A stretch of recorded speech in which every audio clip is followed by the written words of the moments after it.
여러분, 우리가 계속해서 빌립보서를 통해서 살펴보고 있듯이 이 사도 바울은 그 아시아 지방에서 복음을 전파하다가 사실 이 드로아에서 어떤 사람이 마게도나로 건너와서 우리를 도우라 하는 그런 환상을 보게 됩니다. 그러자 이 바울은 이 환상이 자신을 이 유럽의 마게도냐로 건너와서 복음을 전하라 하는 그런 주의 뜻으로 받아들이게 되었던 것입니다. 여러분, 그래서 배를 타고 즉시로 이 마게도냐의 첫 성인 빌립보에 도착해서 그 안식일이 되었을 때에 이름 모를 강가에서 기도하는 중에 이 자주장사 루디아를 만나게 되었고, 또 그의 집에 초청을 받아서 그에게 세례를 베풀고 또 그의 집에서 이 빌립보 교회를 시작하였던 것을 보았습니다. 하지만 이 사도 바울은 이 빌립보 교회에만 머물러 있지 않고 또 남쪽으로 계속해서 내려가면서 데살로니가, 베레아, 그리고 이 아가야 지방인 아테네, 또 이 고린도 등의 여러 지역에도 계속해서 복음을 전파하였습니다. 뿐만 아니라 바울은 주의 복음을 전파하여 세운 이미 유럽으로 건너가기 전에 그런 복음을 전했던 아시아와 또 이런 여러 다른 지방들을 재방문해서 또 그들에게 복음을 가르치고 또 성도들 돌보는 그런 목표도 하였던 것을 볼 수 있습니다. 여러분, 그런 중에 이 예루살렘 지역이 심한 기근으로 큰 어려움을 겪고 있다 하는 소식을 듣고는 그 자신이 개척해서 세웠던 그 모든 교회에서 헌금을 모아서 바로 이 예루살렘을 방문하게 되는 것이죠. 그럴 때 이 예루살렘에서 그만이 성전에 있다고 하는 것 자체가 이 이방인들을 데리고 성전을 들어갔다고 해서 성전을 더럽혔다고 해서 그만이 오해를 받아가지고 이 체포가 돼. 그러면서 이제 재판을 받기까지 이 가이사랴에서 약 한 2년 정도 이 재판을 기다리고 있다가 여기서 이 바울이 하나의 로마 황제에게 상소를 하게 되었습니다. 즉 황제의 재판을 직접 받겠다고 하는 것이죠. 그래서 다시 이 로마로 가서 그 2년여 동안에 바로 이 황궁에 있는 그런 가택연금 상태에서 재판을 기다리고 있는 것을 볼 수가 있습니다. 여러분들에게 이 감옥 생활을 한다고 하는 것 자체가 특별히 뭔가 형벌의 결과로 요즘에는 뭡니까 몇 년형 이렇게 해봤지만은 이 당시에 이 감옥형이라고 하는 것 자체는 사실은 뭔가 재판을 받기 전에 그 재판을 받기 그 결과가 나올 때까지 이 재판을 기다리면서 감금되어 있는 시설들이 바로 뭐냐면 이 감옥입니다. 근데 특별히 이 사도 바울이 로마에서 머물러서 이게 감옥에 일단 보통 죄수들과 함께 있는 그런 감옥이 아니라 그는 이 따로 어찌 보면은 이 가택, 그러니까 어떤 집에 정해져서 그 집에서 군인이 하나 같이 지키도록 하면서 그 집에서 이렇게 가택경금 상태에서 나오지 못하고 그 안에 갇혀서 생활하게 되는 것을 볼 수 있습니다. 그러니까 그때에 사실은 뭐냐면 로마에 있었던 이 감옥이 아니고 그런 가택연금의 상태이기 때문에 집을 벗어나지만 못했기 그 안에서는 좀 자유롭게 지낼 수도 있었고 또 사람들을 초청해서 그들에게 복음을 전파하고 또 가르칠 수도 있었던 것을 보게 되는 것이죠. 여러분, 그러다가 이 빌립보 교회가 참 어렵다 하는 그런 소식을 듣고 바로 신앙적인 권면을 써서 그들에게 전한 것이 바로 이 빌립보서입니다. 근데 오늘 그래서 그동안 여러 가지 문제들에 대해서 말씀을 나눴지만 이제 오늘 이 말씀은 뭐냐면 빌립보서의 마지막 말씀이죠. 그 말씀이 뭐냐? 바로 이 빌립보 교회가 아주 어려운 형편 가운데서도 여러 차례에 걸쳐서 이 사도 바울 자신에게 보내준 그런 재정적인 후원에 대해서 감사의 말을 남기고 있는 것을 볼 수 있습니다. 여러분, 뭔가 이렇듯 사도 바울을 재정적으로 후원했던 이 마게도냐의 이 빌립보 교회는 그러면 당시에 재정적으로 어떠한 형편에 있었을까요? 우리가 그것을 좀 알 수 있는 부분이 어디냐면 고린도후서 8장에 보면요. 사도 바울은 이렇게 전합니다. 형제들아, 하나님께서 마게도냐 교회들에게 주신 은혜를 우리가 너희에게 알리노라. 환난에 많은 시련 가운데서 그들의 넘치는 기쁨과 극심한 가난이 그들의 풍성한 용부를 넘치도록 하게 하였느니라 하였습니다. 그러니까 이 마게도냐에 있었던 이 빌립보 교회가 재정적으로 튼튼한 교회는 아니었어요. 모두가 다 힘들고 어렵고 특별히 극심한 가난 가운데 살고 있었다는 거예요. 그럼에도 불구하고 이 사도 바울이 특히 지금 복음도 전하지 못하고 지금 어디에 갇혔습니까? 로마의 가택연금 상태에 있어요. 그런 로마에 갇혀있는 사도 바울을 위해서 헌금을 해서 그것을 지금 바울에게 전했던 것을 볼 수가 있습니다. 여러분에게 오늘 본문 15절에 보면은 빌립보 사람들아 너희도 알거니와 복음의 10초에 내가 마게도냐를 떠날 때에 주고받은 내 일에 참여한 교회가 너희 외에 아무도 없었느니라 하였는데요. 여기서 말하는 이 복음의 10초라는 말이 뭐냐면 이 사도 바울이 이 빌립보에서 교회를 개척했던 처음 시작했던 그때를 말해요. 그러니까 그때부터 뭘 했냐면은 떠날 때까지 주고받은 일이에요.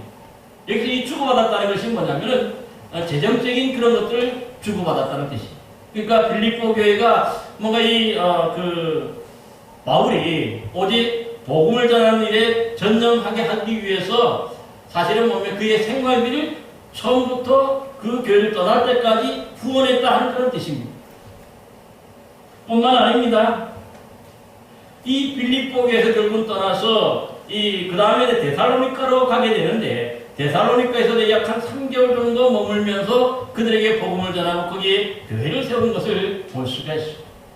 근데 놀라운 것은 뭐냐면 이 교회를 떠났지만은 이 데살로니가에서 머물 때에도 거기서 전도하기 위해서 뭡니까? 계속해서 일정 부분의 재정적인 후원을 했기 때문에 이 데살로니가에서도 더 열심히 복음을 전했다 하는 것을 말씀하고 있는 것이죠. 여러분, 이뿐만 아니에요. 계속해서 그러니까 이 빌립보 교회는 사실 이 어려운 가운데서도 재정적으로 어려운 가운데서도 또 교인들들의 그 심한 가운데서도 이 사도 바울의 그 복음 전도를 돕기 위해서 계속해서 그 재정적으로 또 교회에 있을 때나 또 교회를 떠나서 다른 교회에 가서도 다른 교회에 갔을 때도 계속해서 지원하는 것을 볼 수가 있습니다.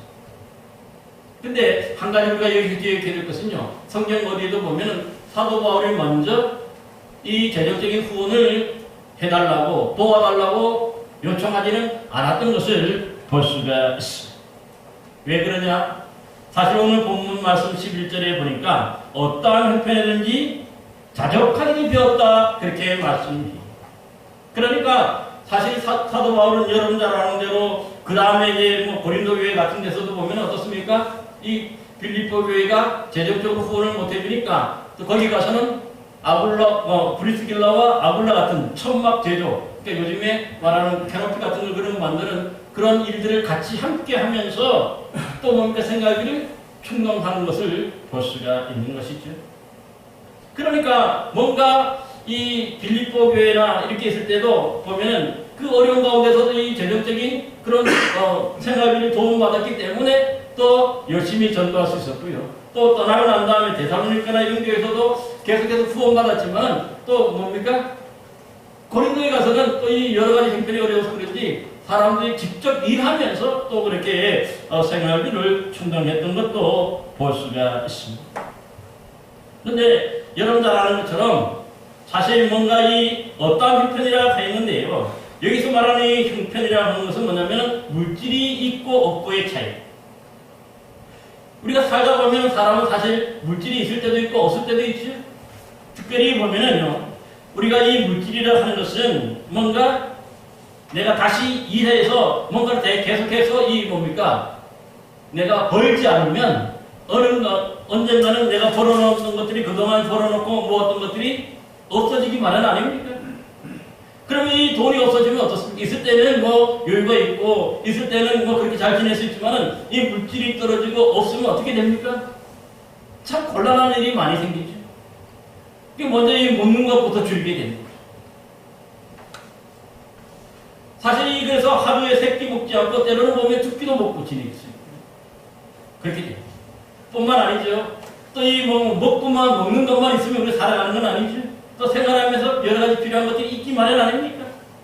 옷가지부터 시작해서 뭐 그 최소한의 그런 뭡니까 생활에 하면서 드는 그런 비용들이 있는 것이죠. 그러니까 만약에 이 물질이 없다면은 떨어졌다면 어떻습니까? 그때부터는 정말 뭡니까? 참 힘든 거예요. 고통스럽다고 해요. 근데 오늘 본문에 보면은요, 자신이 지금 뭡니까? 이 로마 감옥에 갇혀 있으니까 어떨까요? 2년 동안 다택연금 상태에 있으니까 일할 수 있었습니까? 못했습니까? 적어도 그 안에 자유를 누릴 수는 있었지만, 복음도 전할 수 있었지만, 그 집을 벗어날 수가 없었기 때문에 누가 그에게 뭔가를 공급해 주지 않는 이상, 재정적으로 후원해 주지 않는 이상은요, 그가 참 어렵게 지낼 수밖에 없는 것이죠. 여러분, 그래서 우리가 보통 보면 이 감옥에도 오늘날에도 보면은 거기에 뭐가 있습니까? 영치금이라는 하나를 넣어줘야 뭔가 그 속에서도 뭔가 이 뭡니까? 조금 더 이게 잘 먹을 수도 있고 또 잘 입을 수도 있고 뭔가 기본적인 생활도 좀 잘 할 수가 있게 되죠. 근데 이런 것들이 영치금이라는 거 이런 것들이 없으면 어떻습니까? 누군가가 바깥에서 대주지 않으면 참 뭐 기본적인 것만 먹고 살아야 되니까 참 어려운 거죠. 고통스러운 거죠. 바로 지금 사도 바울이 그러한 모습에 있었다고 하는 것을 볼 수가 있습니다. 그런데 오늘 본문에 보면요, 이런 물질에 대해서 그렇다고 해가지고 뭡니까? 다른 사람들에게 막 도와달라, 여기저기 후원해달라, 호소하고 그런 적은 한 번도 없는 거예요. 왜냐하면 사도 바울은 오늘 본문에 보니까 내가 스스로 족하게 여기는, 자족하게 여기는 그런 비결을 배웠다고 말을 합니다. 그러니까 이 말이 무슨 뜻이냐면, 자족하는 은혜가 뭐냐면은 뭔가 물질의 부족함으로 인해가지고 뭡니까? 여기저기 막 이렇게 다니고 얘기하고 도와달라고 얘기하는 게 아니라 없으면 없는 대로 아껴 쓰고 또 뭡니까? 때로는 배도 굶기도 하는 것이죠.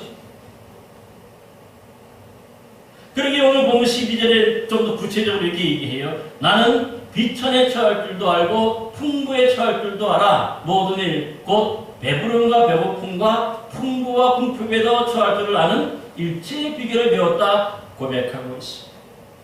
그러니까 뭔가 이 뭡니까? 사람이 이 물질이 없어지고 떨어지면 누군가가 공급해주지 않고 하지 않으면 어떻습니까? 그 다음부터는 참 막막한 거죠. 기본적인 것만 먹고 산다고 해서 목숨이 붙어진다고 해서 그것이 아니잖아요. 기본적으로 누려야 할 것들이 있는 것이죠.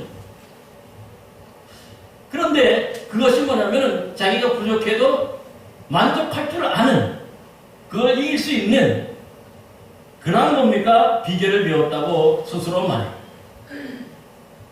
그런데 오늘 보면 이 자정의 비결, 이 일체의 비결을 어떻게 배웠느냐? 아주 중요한 구절이 있죠. 우리 본문 13절 한번 보시기 바랍니다.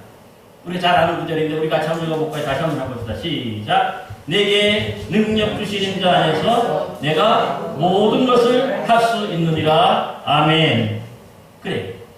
사실 이 구절 참 중요한데 우리 우리 성도들이 특별히 더 좋아하는 구절이 바로 이 빌립보서 4장 13절의 말씀.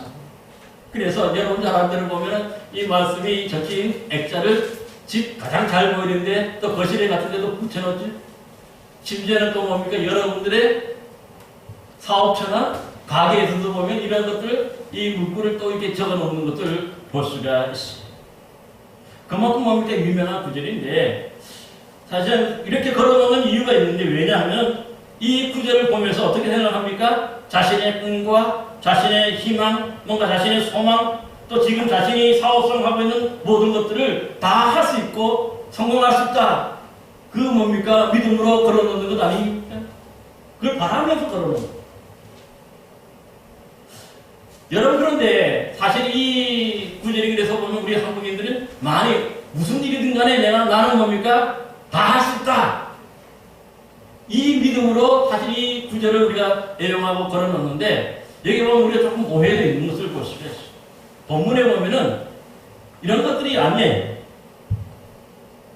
뭔가 이런 긍정적인 자신감으로 뭔가 내가 성공하길 바라는 그런 마음에서 걸어놓는 그런 구절이 아닙니다.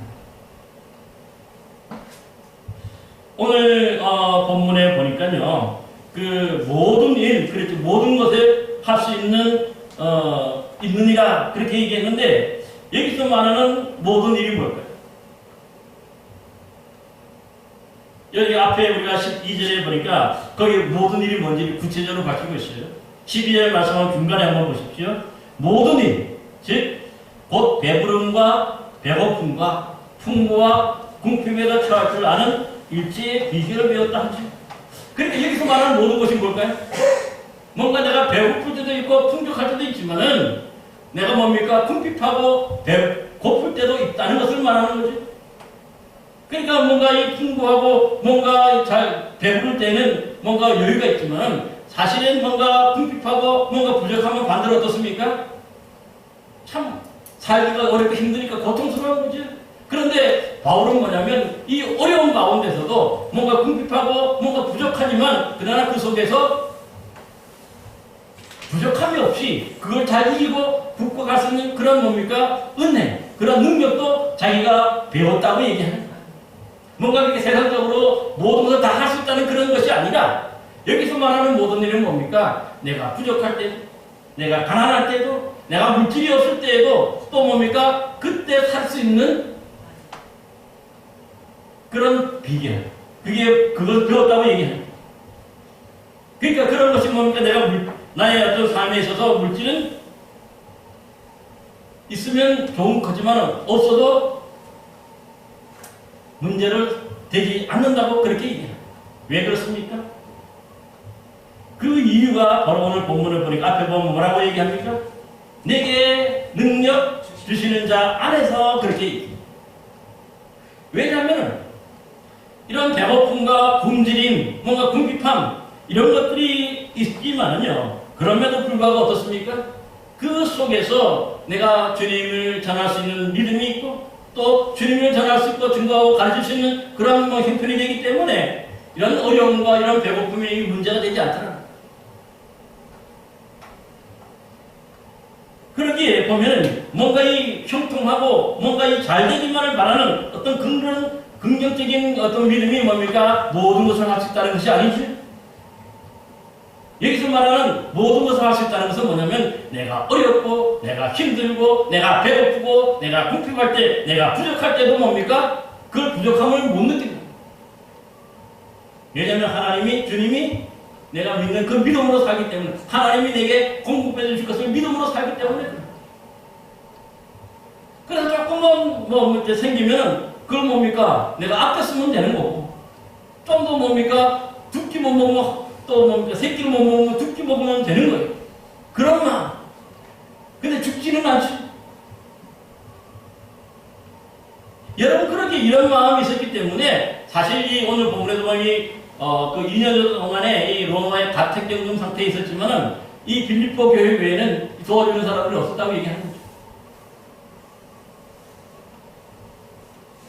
그런데 놀라운 것은 그래도 거기서 하나님이 그때그때마다 살 수 있도록 도와주시더라고요.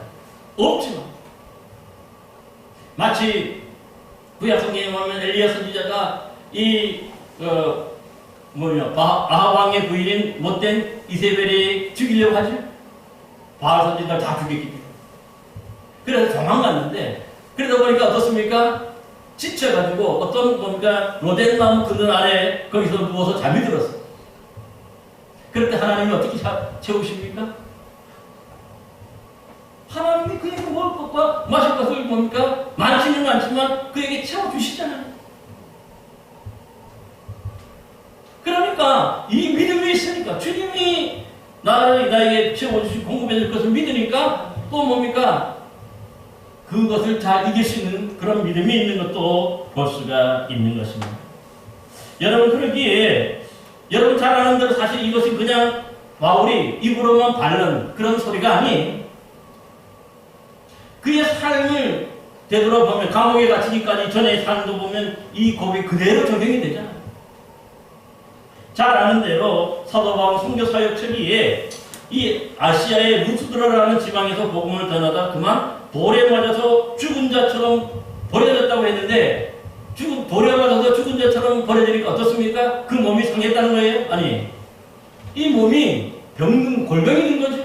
돌에 맞아 뼈가 부러지는 그런 일들이 있으니까 죽은 것처럼 여겨가지고 뭡니까? 사람들이 내다보였던 거죠. 참 어렵고 궁금하잖아요. 어떻게 보면 내일 당장 일어나지 못할 수 있는데, 그런데 제자들이 또 알고 와서 뭡니까? 이렇게 세워서 갈 때 놀라운 것은 뭐냐면은 치료하겠다는 소리도 없어요. 이 정도면 아마 몇 년 동안 앓고 누워있어야 당연한데, 또 하나님이 뭡니까? 움직일 수 있도록 은혜를 주시죠. 사람들에게 또 이 뭡니까? 제자들 옆에서 일으켜 세웠다는 거예요. 그러면서 제자들과 함께 또 더베라는 곳에 가서 또 복음을 전해. 멈추질 않는 거죠. 여러분뿐만 아니라 이 빌립보서에서도 보면 빌립보 선교 초기에 잘 아는 대로 어떤 요정이 이 귀신이 들렸는데 그 귀신을 내쫓아 주었어요. 그러다 보니까 그 주인으로부터 고발을 당해가지고 또 체포됐는데 감옥에 갇히기 전에 매도 수없이 맞았다는 거죠. 심하게 때렸다고 얘기해. 그러니까 여러분 내가 뭐 회초리처럼 가늘게 몇 대 이렇게 해가지고 피나는 정도가 아니고 거기 보면 그 때린다고 하는 것 자체가 몽둥이가 어떨까요? 뭐 가는 몽둥이가 아니죠. 밀대자루 같은 그런 몽둥이를 말하는 거죠. 큰 몽둥이를 이렇게 맞았을 때에 거기에 멍이 들고 때로는 뭔가 뼈가 부러질 수도 있는 거예요. 엄청나게 아픈 일이죠. 근데 놀라운 일이 뭡니까? 이 감옥에 갇혔는데 그 속에서 바울과 실라가 어떻게 했다고 합니까? 하나님을 찬송하는 찬양을 불렀다는 거예요. 대단하잖아요. 그러자 어떤 일이 일어납니까? 옥문이 지진이 나서 옥문이 열렸는데 도망가지 않고 오히려 간수를 기다려주죠.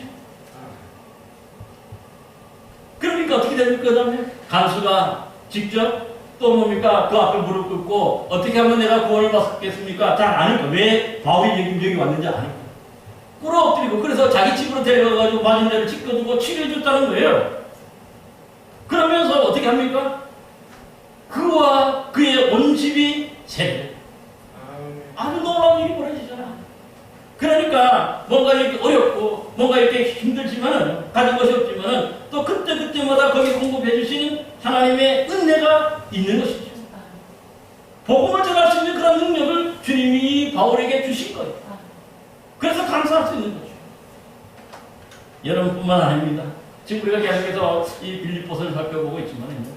2년여 동안에 이 가택연금 상태에 있으니까 군인 한 명과 한 명이 계속 교대로 자기를 지키고 그 안에만 있게 되는데 놀라운 일은 뭡니까? 그래 일을 아무것도 못하겠죠? 근데 2년여 동안을 지낼 수 있는 은혜가 있는 거죠.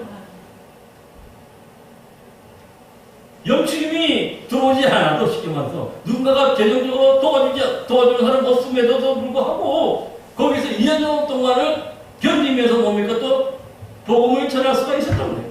시일 안에 그래서 복음을 증거해서 복음의 진천이 되었다고 고백하잖아요.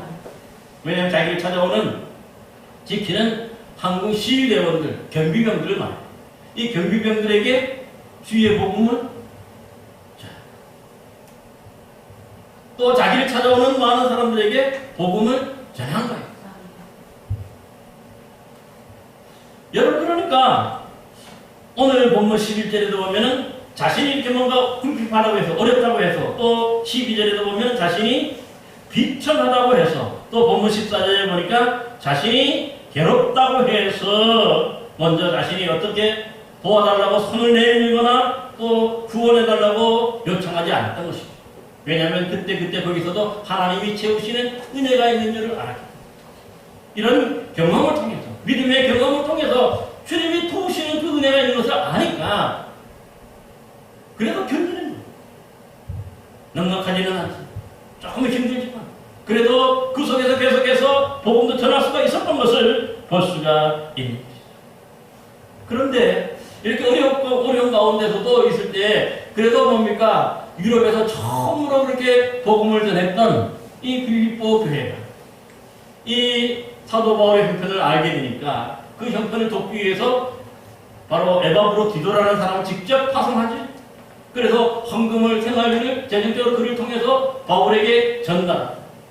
또 이 에바브로디도를 바로 이 바울의 집 근처에 같은 경영 상태에 있는 근처에다가 집을 얻어줘서 옆에서 계속해서 바울을 도와주고 또 뭡니까 잘 보살펴 수 있도록 그렇게 배려하는 것도 볼 수가 있어요. 그러니까 그게 너무 감사한 거죠. 그러면서 바로 이것을 매우 크게 기쁘게 여기며 감사하면서 오늘 본문에 보니까 14절에 이렇게 얘기하죠. 너희가 내 괴로움에 함께 참여했으니 잘하였도다 칭찬합니다. 그러니까 자신이 지금 이 감옥에 갇혀서 복음을 전하는 감옥에 갇히는 것들 괴로움이라고 표현하죠. 그만큼 어려웠다는 뜻이죠. 근데 그들이 직접 이 바울을 도와주지는 못해도 빼내주지는 못해도 이 물질적으로 어느 정도 도와주고 후원해주니까 그것 자체는 뭡니까? 자신의 괴로움을 함께 나누어지는 것으로 그렇게 표현하고 있을 것을. 그러면서 오늘 본문에 보면요, 이 바울은 그 자신을 생각해서 어려운 형편에 있는 자신을 생각해서 이런 재정적으로 또 도와주고 또 에바브로디도를 보내서 자신의 삶을 보살피도록 도와주는 것에 대해서 아주 감사하면서 그래서 축복하고 있습니다. 그 세 가지인데 첫 번째 보면 뭡니까? 빌립보 교회가 사도 바울을 위해서 보내준 것을 뭐라고 얘기합니까? 받으실 만한 향기로운 제물이라고 얘기해요. 이게 무슨 뜻이죠? 사실 이것은 구약적인 표현이에요. 여러분, 구약에 보면은 하나님께 이 번제라든가 이런 여러 제사를 드리죠. 근데 제사를 하나님이 뭡니까? 기뻐하시는 거기서 향기로운 냄새로 하나님이 그걸 직접 받으신다 하는 그런 뜻이거든요. 그러니까 뭔가 이 하나님께 감사제도 드리고 그렇게 했는데 이 놀라운 것은 빌립보 교회가 이 바울을 돌보기 위해서 보낸 이런 재정적인 후원금을 두고서 하나님께서 직접 향기롭게 받으시는 최고의 제물이라고 얘기해요.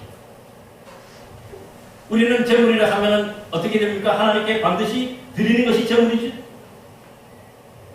근데 이 사도 바울을 위해서 보낸 것, 그 자체를 하나님께서 기뻐 받으실 만한 향기로운 제물이라고 말씀하고 있습니다. 그만큼 그것 자체가 최고의 것이기 때문에.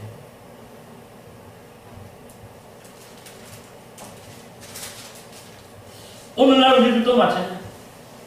그러기 우리가 때로는 헌금을 하고 때로는 어렵게 목회하는 사람들 또 이렇게 우리가 개척교회도 돕고 이렇게 하지만 이런 것들을 돕고 협력하는 것 자체가 어떻게 됩니까?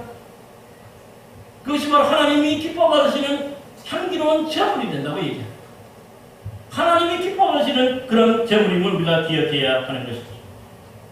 그만큼 우리 신앙인들이 정말 주님의 나라를 위해서 드리는 것 자체가 그것 자체가 뭡니까? 주의 나라, 주의 일을 위해서 드리는 것이죠. 그렇기 때문에 그것 자체를 향기로운 제물이라고 그렇게 표현하는 것을 볼 수 있습니다. 사랑하는 성도 여러분, 그럼 우리가 주님께 드리는 이 모든 것들이 헌금이라든가 우리 헌신 자체가 하나님께서 기뻐 받으시는 향기로운 제물이 됨을 믿으시고 우리가 열심히 충성하는 저와 여러분 되시기를 바랍니다. 또 두 번째로 보니까 빌립보 교회가 사도 바울을 위해서 보내준 것을 뭐라고 얘기합니까? 하나님이 기뻐하시는 것이라고 말씀합니다. 여러분 여기서 하나님을 기쁘시게 말하는데 이것이 뭐냐면 하나님의 뜻에 맞게 믿음으로 행동했다 하는 그런 뜻이 되거든요. 하나님의 뜻에 합당하게 하나님이 원하시는 대로 뭔가를 했을 때 하나님이 기뻐하시는 거죠. 그러기 히브리서 11장에도 보면은 믿음이 없이는 하나님을 기쁘시게 못하나니 그랬는데 그러니까 이 빌립보 교회 성도들도 이 어려운 처지에 있었지만은 뭔가 주의 복음에 힘쓰는 자들을 위해서 이렇게 돕고 또 그들에게 헌금을 드린 것 자체가 믿음으로 드린 것이죠. 그렇기 때문에 이것 자체가 가장 큰 뭡니까? 최고의 것이 되는 것을 볼 수가 있는 것이죠. 그래서 만약에 우리가 믿음이 없으면 어떻습니까? 그 어떤 것도 하나님께 드릴 수가 없어요. 사실. 왜냐하면 이 믿음이 없는 사람들은 뭔가 우리가 헌금하고 하는 것 자체를 큰 낭비로 보고 헛된 것으로 보기 때문에 그런 거죠. 그러나 진정한 하나님께 대한 믿음이 있으면요, 어떻습니까? 그 어떠한 것도 아깝지가 않은 거죠. 오히려 이것 자체가 하나님께서 채우시는 은혜가 되기 때문에, 거기에 동참하는 것이기 때문에 기꺼이 드리는 것이죠. 그래서 최고의 것으로 드리는 것도 볼 수가 있는 것이죠. 여러분, 그래서 이 구약시대의 이 솔로몬 왕도 당시 가장 값비싼 제물인 황소를 1,000마리를 한꺼번에 드렸죠. 지난번에 말씀드렸지만 이 황소 1,000마리를 요즘으로 환산하면 약 한 100억대의 제물이 됩니다. 이게 어마어마한 돈이죠.